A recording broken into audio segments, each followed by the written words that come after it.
Antonio Conte has made an immediate impact at Napoli, starting his tenure with just one loss in the opening 9 fixtures. His trademark direct attacking style combined with strong defensive structures has been key to Napoli's fast start. Here is how you can recreate his tactics in FC25.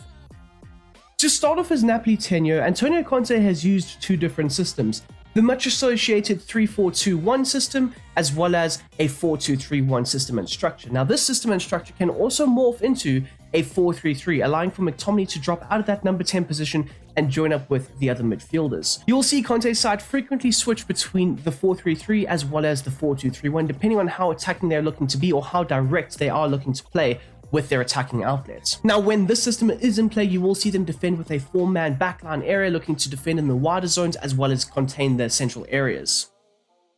For both the 4-2-3-1 as well as the 4-3-3, the build-up style will be set to balanced, with the defensive approach being set to high, with the line height being set to 70. This will allow Antonio Conte's side to frequently alternate their attacking patterns of play, whether they can build out from the back, having the centre-backs get on the ball early and then distribute it further up the field, having players like Lobotka or even Zambo and Guisa dropping deep into that first phase of the build-up play, and looking to help establish that offensive platform. But at the same time as well, they can look to be a bit more direct, having those runners in behind looking to penetrate the opposition's backline, and maybe even launching a long ball in behind to try and exploit that. Conte's side are not always focused on just possession, it's more about defensive structure and stability, and then once they have that in place, they will look to exploit and expose the opposition. Quite often through the first 9 games that we have seen this season, Conte's side haven't really dominated the possession stats. I think there was one game where they had around 66% possession, but more times than not, they have around 50% or just below that in order to try and combat the opposition's attack. So with Conte's defensive style and structure, they do tend to press very aggressively and assertively when out of possession of the ball. The aim is to try and win the ball back higher up the pitch and then quickly turn that over into a transition attack for the frontline players. But at the same time as well, Conte is also trying to implement a more cautious approach to their game plan, allowing for the backline to not be too high up the field and be exploited from time to time. So progressing on now to the individual player roles, and we'll start off at the back with the goalkeeper and Alex Murray, who will have the role of goalkeeper with the focus being set to defend. Murray has shown that he is a very good shot-stopping goalkeeper, looks to stay on his line more times than not and deal with the 1v1 situations against the opposition attack. He can also quite positively play out from the back, but he can also look to alleviate the stress and the pressure with a quick punt up the field, looking to try and launch that quick transition attack. The 2 central defenders in Buongiorno as well as Romani will be set to ball-playing defenders, and you want the focus to be set to build up for Buongiorno as well as defend for Romani, as he will look to stay back a bit more, look to maintain and contain that defensive line and make sure that he's not being sucked into the midfield zones, whereas Buongiorno will be very involved in the build-up play. Quite often you do see him stepping up and stepping alongside the likes of Lobotka and Zambo and Guisa, looking to build their attacks from those backline regions. Both of these players are very calm and composed when under pressure from the opposition and can find those line-breaking passes into the midfield zones. The left back in Oliveira will have a slightly more attacking role than the likes of Di Lorenzo, and that is why for his role he will be set to attacking wingback, with the focus being set to balanced. Quite often you see him operating in that wider left touchline area, looking to overlap the likes of Kvaratskhelia and supply crosses and cutback opportunities from that left space. You will see both of your fullbacks patrolling up and down the left and the right-hand flanks, looking to defend in those wider spaces, preventing the crosses and the cutback opportunities into the box, whereas the likes of your right back and Di Lorenzo will be set to the role of wing-back, with the focus being set to balance. Now, he won't get as high up the field as what Oliveira does, but he can also add to the attacking elements for Antonio Conte's side. Through the last few games, we have seen Di Lorenzo be kind of involved in a back 3 build-up structure and system, with him hanging slightly higher up the field to the right-hand side, but he does have a slightly deeper positioning, on average at least, to the likes of Oliveira, and that is why wing-back does suit his natural positioning in-game. The double pivot consisting of Frank Zambo and Guisa as well as Lobotka will be very fluid, and therefore the roles for them should be set to deep-lying playmaker, with the focus for Zambo and Guisa being set to roaming, with Lobotka being set to defend. This means that Lobotka will be the deepest lying midfield player at times, as he more or less acts as the metronome for the side, looking to collect the ball from the backline regions and then distribute it further forward. He will often look to establish that good offensive platform for the side to build up off of. He'll be in those deeper zones, looking to combine frequently with the centre-backs in the build-up play. Whereas Zambo and Guisa will be allowed to roam further forward, combining with McTominay in those final third areas or even the other attackers, and you will see him looking to pick up the ball and collect it in those deeper zones and then drive forward with it. He will be the ball progressor. He'll be the guy who carries the ball out of the defense and into the attacking zones. And quite often you will see Anguissa looking to break up and intercept the opposition's attacking play. Whereas one of the new signings in Scott McTominay, he'll be set to the role of shadow striker with the focus being set to attack, and this will position McTominay at times in the box, ready and waiting to pounce on any potential cross or cutback created from those wider spaces. There will be a good combination play occurring in that front four system, allowing McTominay to be the source of the attacking outlet for the side, frequently passing the ball out wide to the likes of Kvaratskhelia or maybe even Politano, and you will see a quick interchange between the likes of Lukaku and McTominay in those central zones. Onto the right flank, and the likes of Politano will be set to the role of winger with the focus being set to attack, and this will allow him to get into those wider right spaces, looking to attack down the bylines and supply crosses and cutback opportunities into the box for the likes of McTominay or Lukaku, or maybe even a Kvaratskhelia making that late run into the back post region. With Politano looking to stretch the play in that wider right flank area, it will open up a lot more central space for the likes of Lukaku to drift out wide. And speaking of the number 9, Lukaku will be set to the role of target forward with the focus being set to wide, and this will see him quite positively drifting to that wider right space, and you do tend to see Politano and Lukaku combining frequently in that wider right area. Lukaku's holder play has been exceptional in the first 9 games of the season, looking to collect the ball in those more attacking zones, hold it up, and then combine with the attacking players in and around him, proving to be the linchpin in this attacking outlet. Now, Lukaku's physicality cannot be overlooked, as he can pose as a physical force in the box for those attacking opportunities, whether it's from a cross or a cutback situation. He will look to physically dominate the opposition centre-backs and gain an advantage for Napoli. And then finally, onto your left winger, Kvaratskhelia will be set to the role of inside forward with the focus being set to roaming. Conte has allowed Kvaratskhelia to be very involved in the attacking outlets in the central zones, looking to combine frequently with the likes of McTominay in that number 10 area. You will also see him with the roaming focus being allowed to drift out wide and attack down the touchline, supplying an attacking outlet from that left-hand space. So when in possession of the ball, this is more or less the shape and structure that Antonio Conte's Napoli tends to take up, a 2-4-2-2 system, allowing for frequent partnerships to formulate on the pitch. So in the central areas, you have McTominay and Lukaku. Out wide, you have Politano and Di Lorenzo on the right-hand side, and of course, Oliveira and Kvaratskhelia down the left. In the central zones, you have Lobotka and Zambo Anguissa, and then of course you've got your centre-back duo combining with Murray at the back. Now, of course, this allows for the 2 target forwards, essentially McTominay and Lukaku, to be in and around those attacking zones, frequently looking to pose as physical threats in the box. Now, this will also allow Lukaku to drift to that wider right space. Now, for the likes of Kvaratskhelia, you will see he's slightly more inverted, looking to attack those half-spaced areas, and allowing for Oliveira to overlap him frequently and supply attacking outlets from that left-hand side. For Di Lorenzo in that right-back role, he'll have a very similar role to Oliveira, looking to attack down the wider right space, supplying crosses into the box when he can. But you will see naturally his positioning will be slightly deeper, allowing him to combine in the builder place specifically with the 2 centre-backs. And then of course in the midfield zones, you'll have Lobotka slightly deeper, looking to get on the ball in those first phases of the builder play, being the metronome of the side, making sure that the offense is ticking over in full effect, with Zambo Anguissa looking to get higher up the field at times and link the play between the defensive line and of course the attacking forwards. The team tactics for the 4-3-3 will contain a build-up style set to balance with a defensive approach set to high, with the line height being set to 70, very similar to what they were before. Antonio Conte's side frequently alternate between a 4-3-3 and a 4-2-3-1, as I've already mentioned, and therefore the tactical instructions shouldn't really change too much. However, there will be a few player roles that do change, starting off at the front with your striker in Lukaku, who will now have the role of advanced forward with the focus being set to complete. This will see the likes of Lukaku making those penetrative runs in behind, looking to exploit and expose the opposition's defense with his pace. At the same time as well, you will still be able to use Lukaku as a linchpin in the attack, looking to hold up the play back into the opposition backline areas, and then look to link up the play very effectively with either the wingers or the midfield units just in behind him. Into your midfield zone, and you will see a 3-man unit of McTominay, Lobotka, as well as Frank Zambo Anguissa. Now, your 2 wider central midfielders will be set to the role of box-to-box, and this will see the likes of McTominay as well as Zambo Anguissa contributing to both the offensive and defensive phases of play. The likes of Zambo Anguissa does tend to drop quite deep at times and drop into the back line, looking to help either defend against the opposition or potentially collect the ball in those deeper zones and then look to drive forward with it. Whereas the likes of McTominay can do the same, but we often see him combining frequently out wide with Kvaratskhelia as well as Oliveira. Both of these players, however, will be very effective on the edge of the box, looking to contribute to the attacking phases of play. And then Lobotka will have a very similar role as to what he had before, of course, just in a slightly different position, the central midfield role, but he'll be set to the role of deep-lying playmaker and defend, and this will see him being the deepest-lying midfield player, looking to still collect the ball in that first phase of the builder play and then progress it further forward. So when in possession of the ball, this is more or less the shape and structure that you will see for Antonio Conte's side, a 2-5-3 3 system, you could say. Having the likes of Lukaku be the focal points in the attack, looking to break him behind and use his pace, yes, but also being able to successfully link the play with the attacking players in and around him.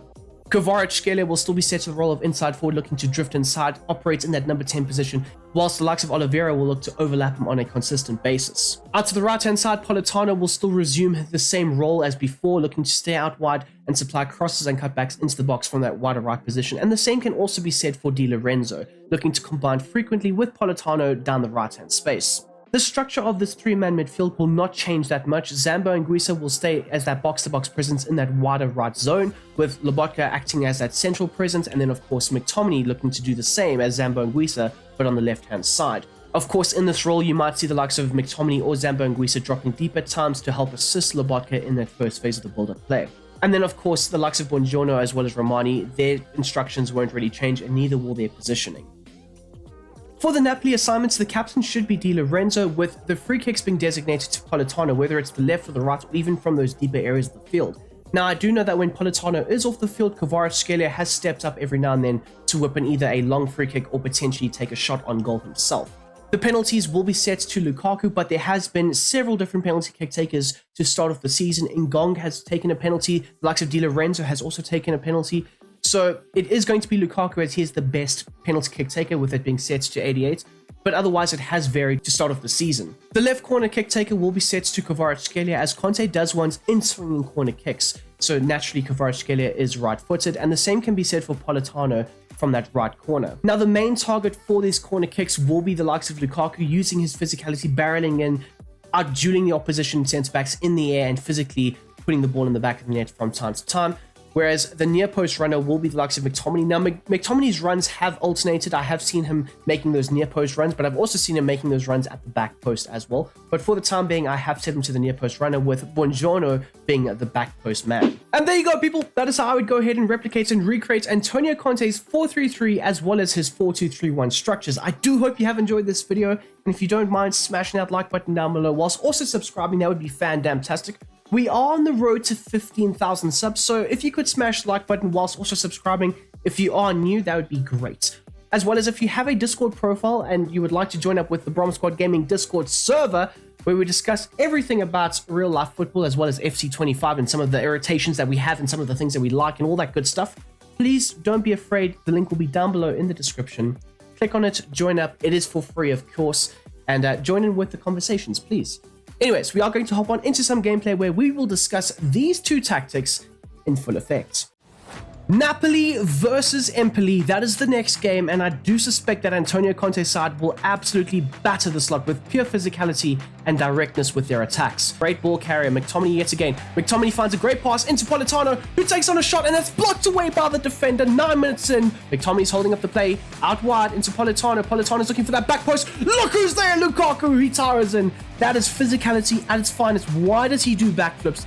Honestly, EA, you need to fix your game. He's defended beautifully, a very well-balanced midfield pivot. Romani, that time, just some excellent defending, but he is a decent player when looking to defend, and he's played a transition ball beautifully. Well, that's Lobotka playing that transition ball. Back post cross by Kvaratskhelia. Oh my god, it's going to go out for a throw-in. Oliveira this time, looking for that back post run. Lukaku's there. It's an offside effort, unfortunately. Well won there by Lobotka into McTominay. Now, what can McTominay do? He's looking for Lukaku. He finds Lukaku in some space, and Lukaku thumps it home. McTominay with the assist, and Lukaku's doing backflips yet again, overlapping him down the right-hand side. Di Lorenzo, he's made a great run. Bar line, cut back. Lukaku's got a hat-trick. Oh my god, it's again Lukaku over the top. Kvaratskhelia header. Oh my days. We are going to switch now to the 4-3-3, allowing us to have that midfield 3 in the central zones, looking to just defend and make sure that we're very sturdy against Empoli. And it's a great save from Alex Murray. Plays a great ball further forward. Great ball again further forward into Politano, who we could have a transition attack here from their corner kick that leads to a goal for us. Politano in transition. That's the direct attacking play that Conte likes to see. Kvaratskhelia, little step over. There we go. Oliveira takes a shot on himself, and it's well saved from the Empoli GK. Lukaku's header. It's on target, and that's 4 goals in the first half for Romelu Lukaku. We're back to doing the weird backflips, but we are absolutely putting this lot to the sword. Okay, so at the break, we have got around 52% possession. As I said in the tactics breakdown, Conte's side is not worried about the possession stats. It's about the direct attacking play. He would want a side risking those potential killer through ball passes and maybe them getting intercepted in order for them to try and exploit and expose the opposition in those transition moments. Now, we have had 10 shots. We've scored 5 goals from them and an expected goals of 4.1, which is absolutely miraculous. The attacking directness of the side, the physicality up front, the ability to use McTominay and Lukaku as those physical linchpins, looking to link the play in those wider zones with Politano and Kvaratskhelia, not to mention the likes of Frank Zambo Anguissa and Lobotka pulling the strings in those deeper zones as well. It's simply sublime. It's sensational. You guys will have to let me know down below in the comment section what your thoughts and opinions are of these tactics. The interceptions is 6 to just 0, or 6 to 0, really. We've been very proactive and reactive in those passing lanes, looking to break up the attacking play from Empoli, who just have not been up to standard today. As we take a look at the passing at halftime, we've had around 52 passes, with 45 of them being successful passes, and all of those passes have been into the forward zones. Now, the one thing I will say is, and it's really just nitpicking, but the centre-backs have not been that involved in the attacking play. I have played 1 or 2 passes with them, and it's not really showing there. But in terms of the ability to play out from the back, we do need to use that a bit more, having lots of Romani as well as Buongiorno playing those longer passes or those line-breaking passes into the midfield zones and then having them progress the ball further forward. McTominay, great through ball pass into Lukaku! And he's there for the tap-in. McTominay almost with another assist, but Lukaku with goal number 5. Back to the backflips. That's just what we do on the concrete too. Brother is crazy. Kvaratskhelia is looking to whip it across. Lukaku's there. They really cannot deal with his pure physicality. Now what can he do here? Driving. Just physical. Presence! Oh my days. A McTerminator with a goal 7 on the day. There we go. Frank Zambo Anguissa intercepting the play in those deeper zones. I am thinking though we might switch back to that 4-2-3-1. But yes, we are going to switch back now to the 4-2-3-1, having McTominay stay high up the field alongside Lukaku. Zambo Anguissa looking to link up with Politano. We've created a great overload down the right-hand side. Politano this time, and it is now 8. 65 minutes gone by. It's 8-0, and we are playing on Legendary, by the way. Don't think that I am playing on Semi-Pro or any of this BS. It is Legendary. If I could, I would put it to Ultimates. Oh, Empoli. They've done a great job. They're getting off a shot, but look who's there. Alex Murray. Buongiorno get on the ball and then ping that longer ball in behind, looking for Kvaratskhelia in transition. We've done so beautifully. Kvaratskhelia looking for that back post whip. Lukaku is there, but it's just not to be in a brief moment. Zambo Anguissa. Oh my god, this is so bad. This is Southampton settings. Looking for that back post cross. Looking for that back post cross. Oh my god, it could have been 10. It could have actually been 10. Kvaratskhelia looking for the main man, Lukaku, and that is 10. That is 10. We have to sue. We have to. Whee! Lukaku, well done. Man's got like 6 goals by himself. He's got a double hat-trick. What the hell? I was going to say, why has the ref not blown the whistle? If I was Empoli, I would want to get into that change room and never come out. We have a double hat-trick from Lukaku. We have assists all over the place, whether it's Oliveira, McTominay, Kvaratskhelia, Politano. Okay, so the full-time stats read 53% possession in Napoli's favor to 47 for the likes of Empoli. Now, I know we won 10-0, but this is Empoli that we're up against, and honestly, they were a very easy side. Cut through like a hot knife through butter, out-dueled, out-physicaled every single time. The directness, the physicality that Conte has instilled in the side, it does show up in FC25, that's to say the very least. We had around 108 passes. We had an expected goals of 8.1, putting 10 in the back of the net from just 19 shots. And I say just 19 shots so loosely. 19 shots in a game is absolutely outrageous. 108 passes, like I mentioned, to 101. Tackles won, 25-5. Empoli, hang your heads in shame. We were up 10-0 and we were still putting in tackles, intercepting the play, breaking it up, making sure that you weren't going to get much out of us. They did have around 3 shots, wasn't it? 5 shots, sorry. Alex Murray putting off some very good saves, but that expected goals didn't even amount to 1. So it just shows you how dominant this Napoli side can be, both in possession and out of possession of the ball, frequently switching between the 4-3-3 as well as the 4-2-3-1. And I do hope you guys have enjoyed this video, and if you don't mind as well smashing that like button down below, whilst also subscribing, please. Anyways, I'm out of here. Peace.